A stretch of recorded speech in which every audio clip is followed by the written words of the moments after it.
How about the big stories over the last few years? According to Mr. Berliner, again, he wrote on the Trump-Russia story, he wrote, at NPR, we hitched our wagon to Trump's most visible antagonist, Representative Adam Schiff. He said they interviewed him 25 times. Is that accurate? I was not there at the time, but those numbers sound accurate. Yes. Those sound accurate. But then he said when the Mueller report came out and Robert Mueller said he found no evidence of collusion, he said Russiagate faded from our programming. Is that accurate? Again, I was not there at the time. I couldn't say.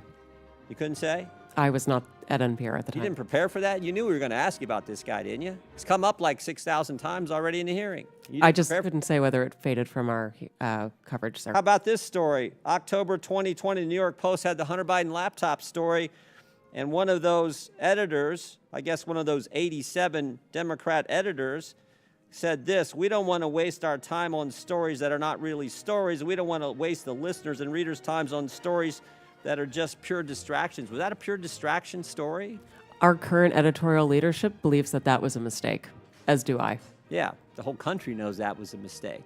Definitely impacted the election, or I think it certainly impacted the election. How about the COVID origin story? That's a pretty big story too, right?